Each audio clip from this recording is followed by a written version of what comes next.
Nice. You know it. All right. Welcome back to another episode of Real Talk Michigan edition. Jeff here. Dan, what's up, man? What's going on, my man? How we doing? Oh, pretty good. Pretty good. Ready to record another Michigan podcast after another Michigan win. 10-0. 10-0. This feels good. 10-0 feels great. I feel tons of confidence heading into what is now the heart of the schedule. You have senior day this weekend. Big time road trip next weekend, and then hopefully more ball after that. So yeah, so let's talk a little bit of Nebraska. Michigan comes out after being a little rough in the first half against Rutgers. They come out and dominate the second half and, come out with a big win. But this one was pretty much a complete effort. They win 34-3. Pretty much from start to finish, they were putting the points up, 34 total. Not a lot to really beat up here. The biggest key was Donovan Edwards kind of went out with an injury. Don't really know what that looks like at this moment in time. But not a whole lot of talking points in this game. It was really just a get in and get out. Seemed pretty like a casual Michigan W. The weather kind of sparked some fun because there was some light snow flurries, like another game that we remember not too long ago. But other than that, solid effort. What did you take away from the game overall? Boring. I mean, this was yeah. If you wanted a boring W, this was it. I mean, this game was boring as hell, and it's a whole nother discussion for another time. But because he's getting a lot of heat on Twitter, but John Bacon or whatever, author, professor, whatever, he tweeted out that I think before the second half ended, it was like pushing 2 hours, maybe. If I read that right, it was just really dragging, and it's kind of odd for a Michigan game to drag because we run the ball so damn much. Yeah. Was hoping again, this is the second week in a row. I was hoping the passing game would open up. They had a vulnerable defense to do it on. They didn't do it. They didn't hit the deep pass.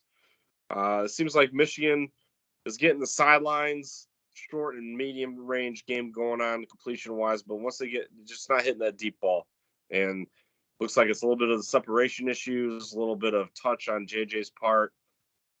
They were without Schoonmaker and Trevor Keegan, so offensive line, we've talked about it all season. They've had 6-7 guys that can rotate in. So when someone goes down, it sucks, but they also have guys to plug in. So El Hadi got burned this week. Schoonmaker was getting replaced by Loveland. He got a couple catches, but was running a lot of routes. Blake did Blake. CJ Stokes came in because Donovan Edwards was a little banged up. CJ Stokes looked quick. Yeah, nice burst. What else? I mean, Michigan's defense was just dominant. Held them to Nebraska 146 total yards, 70-something pass yards, 70-something rush. They did zilch, and they held them to only 8 first downs. Now, it sounds like it's going to be okay, but Mike Morris kind of limped off late. So hopefully he's okay for Illinois or even Ohio State. But other than that, man, solid defensive effort again, and now they're pretty much ranked 1 in almost every defensive category, seems like. But just get in, get out game, like you allude. Yeah, I mean, obviously you kind of touched on it. The passing game is still kind of what it is, but again, I know we want to see more of the passing, but this is exactly the problem that people brought up last year. And this team was built to just run the football. And, you see this 35 minutes total possession, 400 yards to 146. Like, holy shit. 264 on the ground, which is obviously the bread and butter of this team. When's the last time they didn't run for 200 on the ground? It seems like it. I mean, It's almost every week they do. First downs, 27. So continuously moving the ball, very methodical. Jake Moody was still putting it through the uprights. No turnovers. I don't know what else you want. It's one of those things where, would you like to throw for 300 yards? Yeah. Would you like to win by 30? Also, yeah. And that's what we did. You know what I mean? So it's like, it's tough. I get it. Um, at the end of the day, I think we're both okay. You know, you've said it. I think last year, you may have said it this year. You're okay if this team runs the triple option as long as we're getting W's. So, um, you know, if you want to see an air raid, go watch Pac-12 football or go watch Big 12 football, whatever the heck. But, yeah, not a whole lot more to add on Nebraska. I do hope that Donovan Edwards is okay. I think we'll find out more at a later date. As of now, Harbaugh really hasn't given anything up. Basically said just doesn't know anything. Hoping Schoonmaker can get back out there. I think he's missed, especially in what is the very small passing game. He seems to be JJ's favorite target, him and Ronnie. Yeah. So definitely want to see him back out there. But other than that, I don't have a ton more to add on Nebraska. Likes, dislikes, more of? Yeah, I'll start. What I liked was, I know we chatted up the DBs in the mailbag last week, but I really liked what I saw from Will Johnson this past weekend. Really shutting him down, and he made some really good plays, tackling, breaking on the ball. Yeah. I mean, he's definitely making a push. Yeah, I think he's on a couple starts under his belt even. So I think Michigan fans, I think we got a lot to be excited for, and in the future. And he's going to be busy. He's got Ohio State in a couple of weeks, and I'm sure he's going to be having his hands full with Marvin Harrison or Mbuka or whatever. But yeah. As far as what I liked, I just thought we got really solid contributions from the backup running backs. You had already kind of talked about it, but CJ Stokes, obviously, 8 carries for 68 yards. He had a 17-yard burst. So overall, just really productive. Dunlap had a couple of carries. Gash had several carries. Wasn't super productive, but, you know, that is what it is. Not everybody can get a big gash, but no pun intended. But yeah, I just think overall, solid contributions from the other running backs that weren't named Blake Corum. And that's the stuff you want to see, especially if potentially Donovan Edwards can't go. I don't foresee that, but maybe. Disliked, I'll start. I said this last week. It didn't get any better, so I'll give it again. Less than 50% passing for J.J. McCarthy. He was 8 of 17. You know, everybody wants to say they want to throw the ball more. Well, when you're completing 50% of the time, Harbaugh's not going to want to throw the ball more. Mm-hmm. You know, if JJ's 12 of 17, maybe we throw more, you know, yeah. But yeah, it's just tough. You expect to hit more than 50% of these, and this is just under 50%. So I guess that's what I disliked. Yeah, and beating a dead horse here is, for me, what I didn't like was the passing game again. You know, it seems like the underneath and the mid-range stuff is fine when they do sling it. You know, over the middle to the sidelines, it's there. It's just waiting to connect on the back end there. I mean, coulda, woulda, shoulda. JJ probably has 5 more touchdown passes this year if you would have hit them. But again, you know, we'll just have to roll with the punches and whatnot. CJ, Cornelius Johnson, one of them kind of went through his hands. Ball might have been wet. It was a little slippery out there. So either way, you got to slow him down with it. But yeah, I'll take the beating of the dead horse here. Yeah. More of. I'll let you go ahead and start.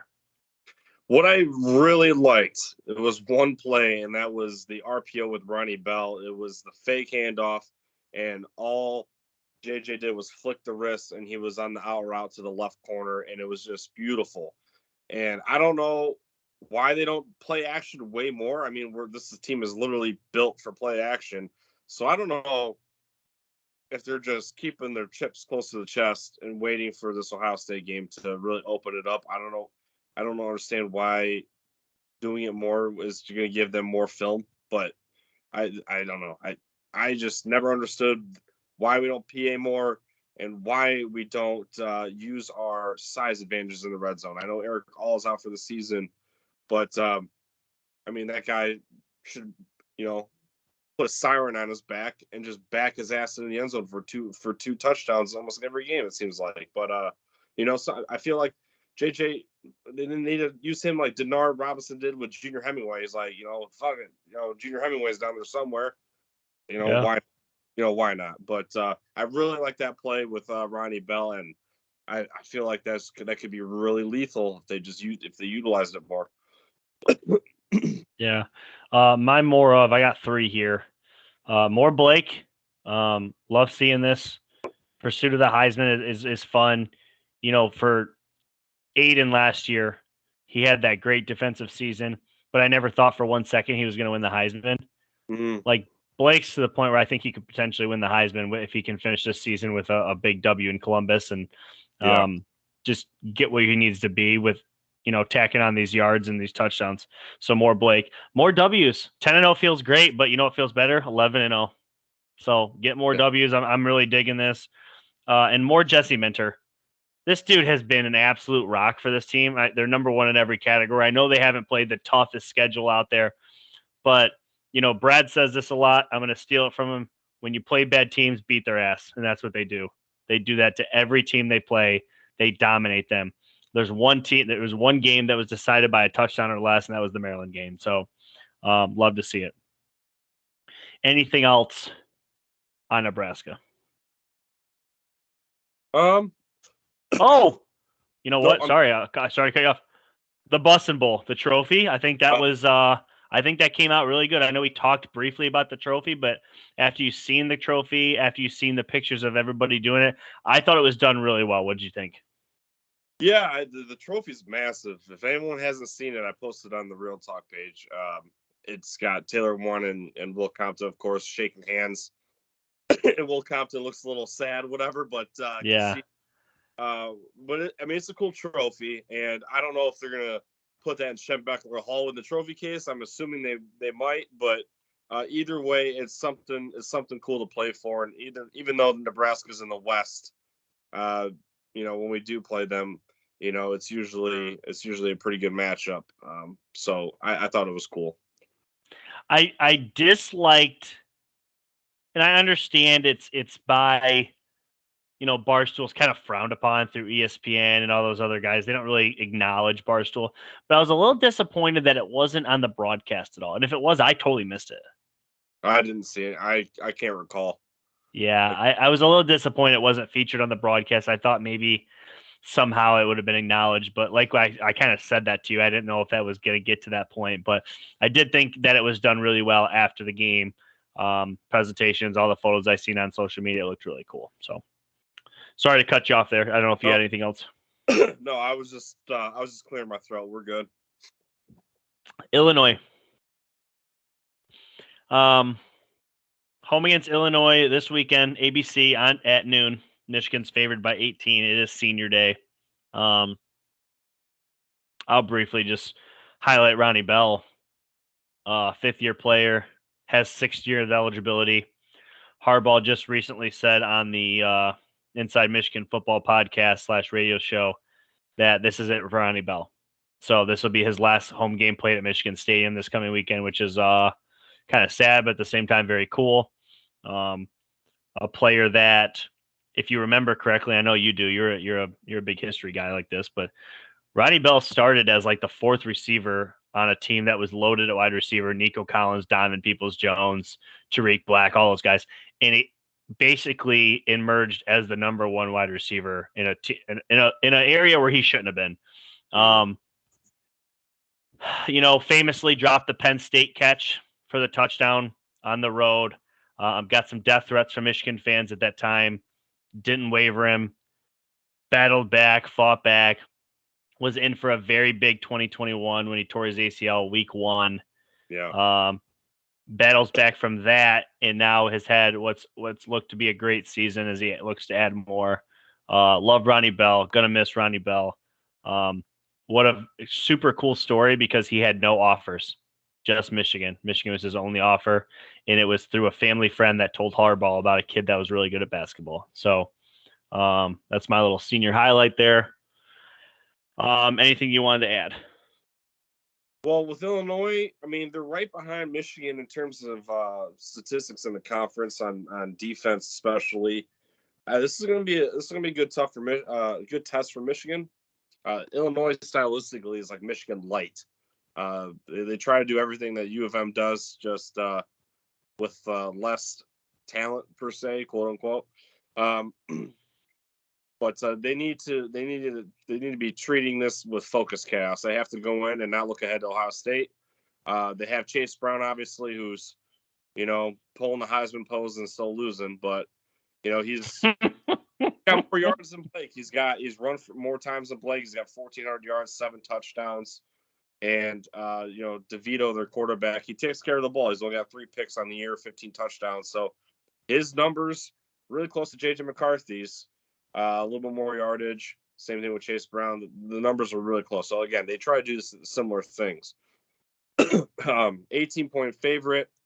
I just feel like if Michigan can keep Chase Brown quiet, I think they'll get an easy victory here in the end. But if they hang around or whatever, we might see a late surge. But we'll see what happens. I just think that that they just can't look past this one and just have to stay focused, which I'm sure they will.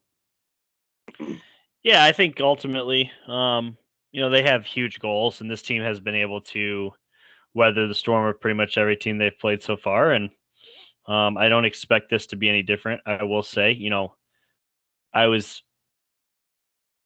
weary of Illinois 3 weeks ago, not so much now after dropping 2 in a row. It's kind of weird. A team that started 7-1 could drop 3 in a row, but if Michigan takes care of business, that's what it's going to look like. So kind of sucks for them. That would have been nice to see them represented in Indianapolis for the West, but not shaping up to be that way at this point. But I guess time will tell. I have a trivia question. All right. Last time Illinois beat Michigan? 2009. 2008 and 2009. So 2009 is correct. They did it back-to-back years. You're right. Quarterback of that team. Corner? The quarterback, the QB. Oh, 2009 and 2008 was still Juice Williams. Yep. And then one more as it pertains to Illinois. The final score of the 3 overtime classic in 2010. If you got it in front of you, don't cheat. I don't have it in front of me. I already know it by heart, and I kind of seen it when I was going through the trivia questions for you. Fair enough. 65. 67-65. The basketball game that was the football game in Ann Arbor. Yes. Yeah. Do you have some for me as pertains to Illinois? Yeah. Yep, I do. Well, yeah. Yes, I have. I have 2 Illinois questions, and then I have one that's a little bit. It's mostly an Illinois question, but there's a little nuance to it. So I'll start with the first. Hit me. All right. So the last time Illinois beat Michigan was 2009, as we just discussed. The Fighting Illini amassed 377 yards on the ground. Name the starting tailback who led the way with 21 carries, 150 yards, and 1 touchdown. He was drafted in the 2nd round by the Detroit Lions.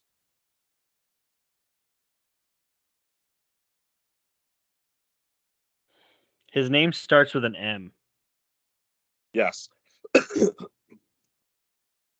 He only played 2 seasons. He had a very weird name. His last name starts with an L or an I? L. An L. What's it? I can't know. I know who you're talking about. I don't know his name. Mikel LaShore. LaShore. Oh my gosh, LaShore. Yes. Okay. Yes. All right. So we'll see. Well, this one's the next tier of difficulty. Okay. All right. The last time Illinois won more than 9 games was 2001. They went 10-2 and finished number 12 in that final AP poll. Who did they lose to that season? One team is in the SEC. Reread one more time. The last time Illinois won more than 9 games was 2001. They went 2001. 10-2. Yep. Okay. And finished number 12 in the AP poll. Who did they lose to that season? One team is in the SEC. Well, I'm going to assume one of them is Michigan. Correct. And okay. The team in the SEC was the bowl game, I believe. 2001? Yep. 2001. They are currently SEC. ranked in the top 25. Is it LSU? Yes. Yep. They lost to LSU Oh. in Michigan that year. That was the Look at last me. time. All right. This one's a mouthful, so we'll get to it. All right. This former Toledo head coach had a 3-year stint with Illinois.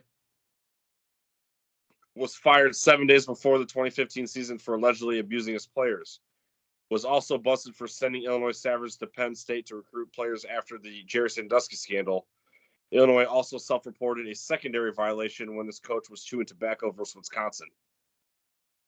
So a former Toledo coach was at Illinois for 3 years, got fired. I have not a clue. Remember Tim Beckman? I have heard of Tim Beck, yes. Yep. Okay. Interesting. Yep. He is not in coaching anymore because he obviously got let go with the he was like hazing the players and like all that bull crap. And then he was, I think, hired on to be an assistant at North Carolina, but before he even stepped foot there, the athletic director shot it down because they didn't want the controversy. So he's actually been out of coaching since he got fired from Illinois. Jeez. One more trivia question, but it doesn't pertain to Illinois. Okay. Okay. This past Saturday against Nebraska, Jake Moody became the third player in Michigan football history to record consecutive 100-point seasons. Do you know the other two players? Is one of them a special teamer? No. So they're not. It's not Garrett. Short answer is no. So it's not Garrett Revis. Okay. No. Oh man. These are two of the all-time greats. These are top tier guys. We got a running back on there. Yeah. Mike Hart. No. Man.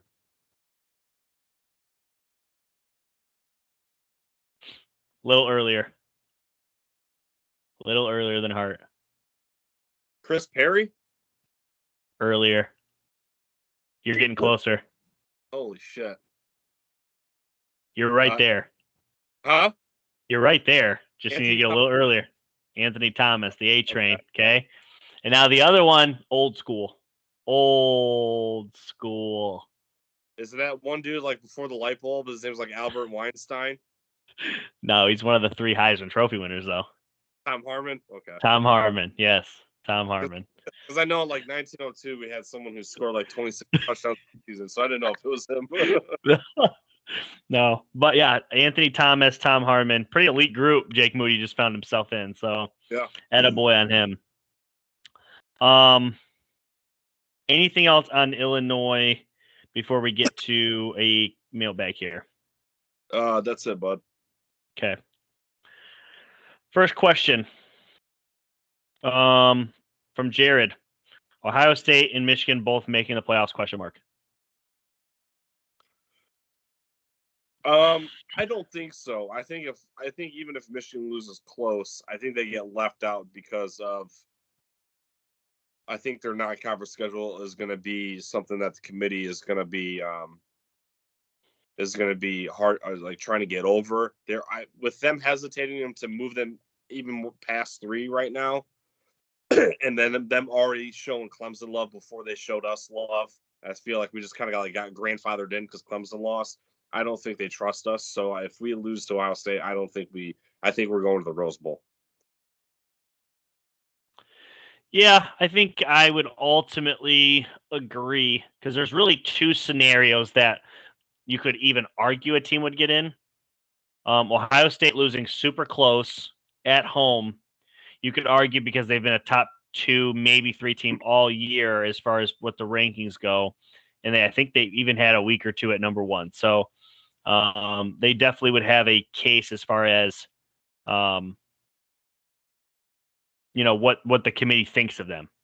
The second one is if Michigan loses extremely close on the road, there's an argument that they lost 1 game in a hostile environment against arguably one of the best teams in college football. They could potentially squeak in. Ultimately, though, I think TCU had their chance to leave, and I don't think they took it. TCU's got 2 more games to play, and ultimately I think they win those. Georgia, at this point, everyone likes to make the opportunity for LSU. I think Georgia smacks LSU. I think Georgia is really fucking good, really good. So I think you see Georgia, you get LSU, or I'm sorry, Georgia and TCU, winner of Michigan, Ohio State, and then as of right now, I think USC has a really good shot to make it in if they beat UCLA and they win the Pac-12. They're my outside at this point. And with only 1 loss and winning their conference, I think they would potentially get in over anybody else. Though I will say this, if Michigan does happen to go to the Rose Bowl, which again, I ain't planning on that, but if they did, like that's the matchup, I would love to see an old school Michigan USC matchup. Or if even better, if Michigan gets in the playoffs, I'd like to see USC get in. So I mean, I would love to see a throwback Michigan USC game. I don't know why that has vintage feels all over it. So yeah. Ultimately, though, to answer your question, Jared, I just don't think so. I also think it's going to be really hard to see 2 SEC teams get in. Like everybody likes to make the case for Tennessee. I'm sorry, but I just think it. If you have a 1-loss Tennessee who didn't play in the SEC title game, and you have a 1-loss USC that did play in a Pac-12 championship, I think they're in. Yeah, that's just for me. And I think if Ohio State loses, I mean, I can't rule out they get the 4 spot, but last year obviously they lit up the scoreboard against Utah, whatever. But I don't know. I just think that the SEC bias. With the committee always having different people in it, you don't know what they're feeling. So I'm leaning probably towards more no. But if Michigan beats Ohio State, I mean maybe they're like, well, we took them out last year and then they blew out Utah, so maybe we leave them at 4. I don't know. Jamie Lato writes in, at this pace Corum is on, is this the greatest single season for a Michigan running back? There's some good ones out there. I mean, I think so. I really looked into it. I looked at some of our, career rushing leaders and, like. Do you have it up or no? What's that? Do you have it up or no? Yeah, I mean, not like, not yet, but I can. But, okay.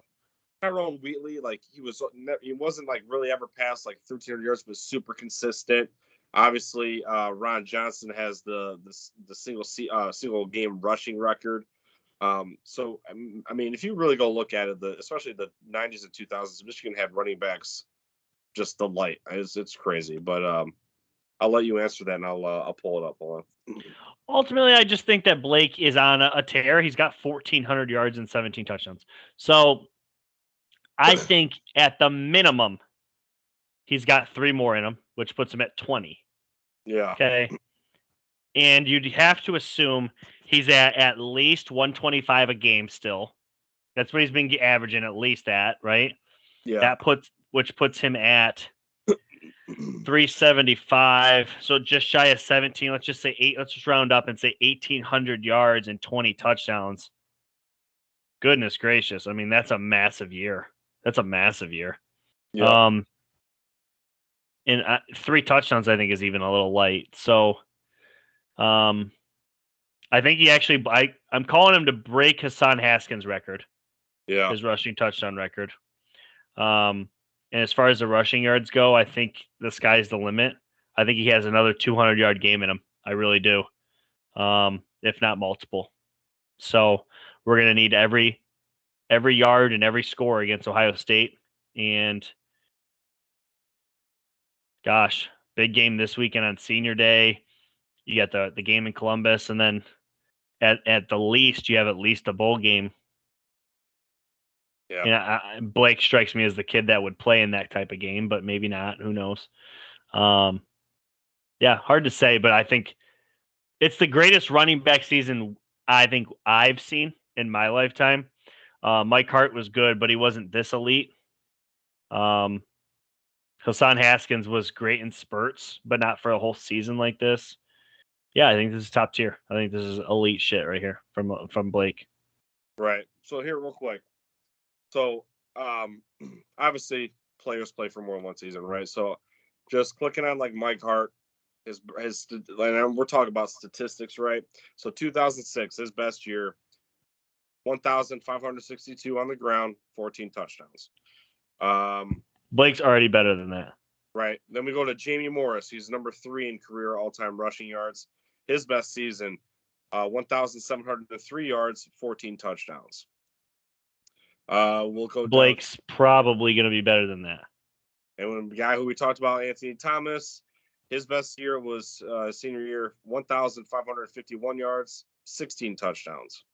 Blake's going to be better than that. Yep. And then I'll give you Chris Perry real quick. Chris Perry, 1,674 yards, 18 touchdowns. So that's a great year. He won the Doak Walker that year for a reason. So that was probably. I mean, that's a really strong year. And between that and his receiving, he had amassed 2,000 yards from the scrimmage and 20 touchdowns total between receiving and then rushing. So yeah, Chris Perry had a hell of a year. But that's just some of them. I mean, we can spend 15 minutes going through this list. There's been a lot of guys walking through that tunnel. Yeah. I think short answer is yeah. I think this is going to be up there. It just all depends on. I'd like to see what it finishes out at before I give a definitive answer. I mean, I'm projecting. I think it is. Yeah. Projecting if it goes how I think it is. Yeah, I think it is the best. Especially if this team plays 15 games. Well, and real quick too. Sorry, I don't mean to go back to this. In the comments section or whatever on the mailbag, Jamie is going back with Brad Eppert, senior, and so the single season rushing yards is 18-18, and that's by Tishmanga Biakabatuka. That includes the bowl games. So that's the ceiling right there for the yards. It's 1,818. And he can get to that. He definitely get to that. Now, most rushing in a season is 26 by the guy who I mentioned earlier, Albert Herrnstein, in 1902. So we'll see. I don't know about the rushing touchdowns. I don't know if that'll ever be touched at U of M, but I think the rushing yards can be done. Well, the rushing touchdowns is only 21. I just said just right here on Wikipedia, Albert Herrnstein holds the record for most rushing touchdowns in a season. 26. Correct. Right. So they don't count that because it happened before 1949. Okay. Gotcha. Yeah. So officially, Michigan stopped using that as their record. Okay. Yeah. When Hassan actually got the 21st last year, he got the record. Is what? Okay. Yeah.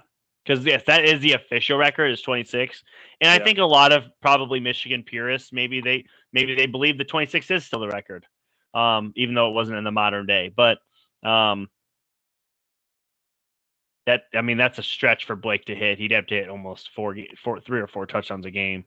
Right. That is pretty ridiculous. At 7 and 1 himself, good old Albert. Yeah. Anything more on that before we hit a quick Hoops Corner? No, I'm good, bud. Yeah, we can come over here and hit the corner 3 on the hoops. So let's backpack a little bit. This past Friday night, I gave you a quick call in the middle of your workday and asked you if you wanted to go to the Michigan basketball game at Little Caesars Arena versus Eastern. You're like, yeah, of course. So we went up there. We took our buddy Zach. 3 of us went up, and we had a, might I say, a fine time. We had a fine time. We before the game. So if you guys don't know, Michigan is, I believe they were 1-0 heading into that game. They played an exhibition that didn't count, so they're 1-0. Going into the game against Eastern, they were 18-point favorites. But we were talking about Amani Bates signing with Eastern and how big of a factor he could potentially play. And the magic number we all kind of agreed on, all 3 of us, was 30. If he gets 30, Michigan might be in trouble. Yeah. Sure as shit, he dropped 30 on the dot. But it was in a loss. Michigan was able to pull away late. But we'll back up quick. We get up there and we stop at Terry's across the street from Little Caesars Arena, having a beer, talking some ball. We head over to the arena. We get in our seats. We spend the whole first half in our seats. It's a good time. And in the second half, we end up sneaking into the student section. I thought we had a hell of a night. But what do you remember? Anything good? Yeah, that was definitely a good time. That was my first time at Little Caesars Arena. Not really a Pistons fan, and I only watch the Red Wings when they're not garbage. So, first time in there, it was gorgeous. It was like a shopping mall, like I think one of you guys said. It was gorgeous, right? And Yeah. You call me up, and I'll never not say yes to a Michigan game. But very rarely will say no. And luckily, I have a wife who doesn't tell me no, I can't go to a Michigan game. So it was definitely fun, and hanging out with the students was kind of fun. I want to say kind of fun. It was fun. It was a blast, and Eastern Michigan gave us a scare to the end. I mean, Amani Bates, 5-star, all this that, playing for his hometown team. Well, yeah, he wanted to go to Michigan, but he grew up in Ypsi, and now he's playing for Eastern Michigan, which is in Ypsi, and so that arena, because it wasn't Ann Arbor, was 50-50 fans, and it wasn't hostile or nasty or whatever. Everyone was having a good time, and we're down in Motown, right? Everyone loves Detroit, so yeah, it was a great time. And Motor City Casinos got a little bit of our money still, but good time stopping there as well. And Friday night hoops, why the hell not? And so that was just a cool teaser to the season for us, because now as we get closer to the end of football season, like we hinted last week, we'll be talking to hoops regularly, hopefully. So hopefully Michigan has a good year, and they got a lot of talent, and they just got to put it together. And I guess I say, if we did our dislike, whatever, I'd probably come away with this game on my dislike of not being able to hit a goddamn free throw. So hopefully they hit the gym on that. But other than that, great time. Yeah, I'll say this. Amani's really good. Yeah. They had a point guard that was really good. And they seemed like they were well coached. Yeah. Which means, to me, this team's probably going to win the MAC and maybe be a tournament team. I mean, that's how good they looked. I'm not just saying that because they took Michigan the distance. I legitimately thought at times they were the best team on the floor. I mean, they looked like it at times. Oh, yeah. So, second thing, I know you went to the Big Ten championship last year in Indianapolis. I've never been to a neutral site game of any kind before. That was interesting. I felt at times like that was what an NCAA tournament game would feel like. It just felt very down to the wire, very neutral. Fans going crazy for both. It had a big star feel too, because Amani's in town, Hunter's in town. Yeah, I just thought the game was ultimately really fun. I'm glad we went. I'm looking forward to this season. Jet Howard did not really turn out like I thought a Jet Howard would play. After his first 2 games this year. One was an exhibition, he dropped 30. The other was a game where he dropped 22. Didn't really, I think he had 9. I think that sounds right. 9 points. So nothing crazy, but we did get a big game from Hunter. 31, I think he finished with. So even more than Amani. But they do play tomorrow night, if you're listening to this. Otherwise, if you're listening on the 16th, they play today. So it's Michigan versus Pittsburgh, and it's the Brooklyn Barclays Classic or whatever, and it's a tournament style. So they'll play Pittsburgh, and then they'll play the winner of Arizona State and Virginia Tech or something. VCU. Okay. Arizona State and VCU. So they play that the very next day. So as of right now, if you look at the schedule, Michigan doesn't have a game, but they in fact do. So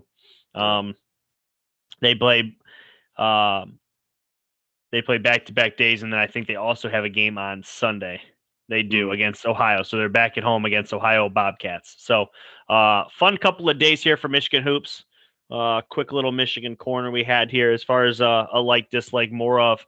I know you gave it a dislike. If I could just give a more of, it would be continued progress from the point guard position. I know you said not hitting the free throws. Maybe we're spoiled. I said this last year. We had such a run of point guards, dating back to Manny Harris, to Darius Morris, Trey Burke, Derek Walton. Xavier Simpson, and then Mike Smith comes in under Juwan Howard as a transfer guard, and we hit a home run. But we haven't really hit that home run, it seems like, yet still. So point guard play needs a little bit of improvement. I want to see more out of that. But other than that, I think the team's pretty good. So yeah, I'm glad you brought that up too about like the neutral site game. There is something definitely weird about it, isn't there?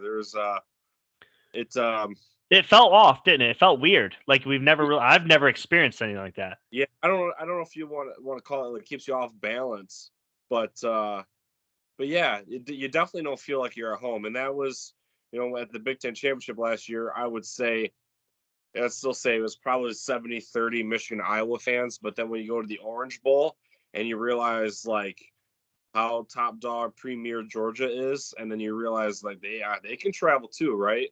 So you kind of I don't know. It's hard to explain unless you experience it for the first time. It's definitely a different type of element, but yeah, I mean, it probably still felt a little bit more cozy because we were in Detroit, but definitely a little different.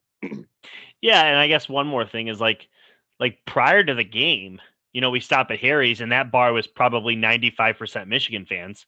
Yeah. So I just kind of assumed that's how it was going to go.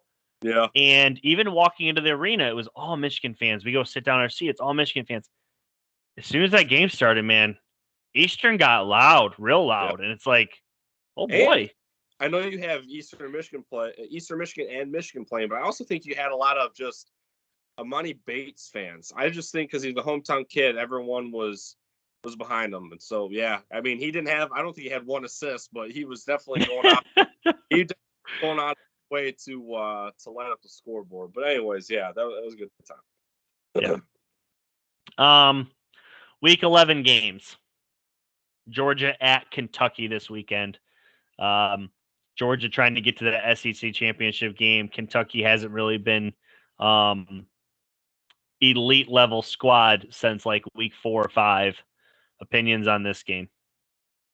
Spread's 22.5. I don't know if I trust that. I don't know if Georgia will cover, but I think they handle business here. Yeah, if for whatever reason, if you're listening to this pod and you're a Georgia fan, Georgia at Kentucky. I looked this up just recently. Alabama hasn't played at Kentucky since like 2011. So it's not too often you get a former national championship within a couple hours drive. So even if you're not a fan, maybe you want to just see Georgia play. Not a bad drive to go down to Kentucky to see them play. I got Georgia big, though. I just don't think Kentucky is what they were. This game was week 4 or 5 before they've lost. Maybe they got some momentum. At this point, they're almost dead in the water. Next game, USC at UCLA. UCLA coming off a loss on the Pac-12 after dark. Was it them? Actually, I don't know if it was them that lost after 10 o'clock, but they did lose last week. I got USC. I just think they're better right now. UCLA can shock them if they kind of control the clock, but they haven't really been able to do that in a few weeks since dominating Oregon. I like what USC is doing. I'm really high on them. I've been high on them all year out of the Pac-12. Earlier the year, I picked against UCLA. They burned me. I picked UCLA. They burned me again. Third time's the charm. I'll take them here in the upset over USC. Third time's a charm. Utah at Oregon. Oregon coming off a loss. Utah has kind of been the one dominant team out of the Pac-12 over the last couple of years. Them and Oregon, obviously, but Utah's got a couple of losses. How do you see this one going? As long as Bo Nix doesn't turn the ball over, I think Oregon wins close. The spread is -3. I'll take the Ducks because they're at home and it's at night. So Austin Stadium, they do get really loud there. I'll take the Ducks. Yeah, they're going to need to be loud. They're going to need this win if they're still trying to play in a Rose Bowl or something this year. I'll take the Ducks too, but I don't feel great about it. A couple things here. So next week, I'll be sure to post this on the Facebook page once it becomes official. But there will be a Michigan-Ohio State live show. We did this last year. We did it the Wednesday night before Thanksgiving. It will not be that night, but we will be doing a live show once I know the official date and time. I will let you guys know. I will blast it, and then once we go live, obviously it'll be there too. Please tune into that. We'll be talking Michigan, talking Ohio State. I'll have an Ohio State person on as well, just like last year, to give it a neutral site feeling. It's the biggest game of the year. Obviously, everybody's got their opinions on who they think is going to win, and we're going to give ours. It'll be fun. Second thing, next Tuesday night, I will be joining the Trippy J podcast as a guest. So if you guys have nothing going on, give it a listen. I'll be posting some links as soon as I have that. I was asked to come on and talk a little bit of Michigan, Ohio State on that podcast, and of course, your boy's going to defend the Block M. So, represent us well. Represent us well, Jeff. Oh, I will. So look out for that. I know I've shared that around, and I will again as soon as I have an official date, time, platform. I believe it's on YouTube, but I will definitely share that. So, anything else, Sir Dan? No, we'll definitely let you, the people, know if we go when we do decide our live date. I don't want to give out a day and then you guys look forward to whatever, but we will know by tonight. While we're right after we get done recording, and then keep an eye out. If you guys watch my hype videos, the Ohio State one will drop sometime next week. Not sure it'll be Monday, Tuesday, or Wednesday, but usually I like to drop it the weekend before, or at least by Monday night. So keep an eye out for that. And of course, if you're already on the Real Talk Facebook page, it will be posted there. But yeah. Good. One step closer. Need a W this weekend to go into Columbus undefeated, which was the goal all year long. What a great feeling 10-0 is. Can't wait to get to 11-0. And can't wait to talk more football next week. With that being said, we're out. Real Talk. Go Blue.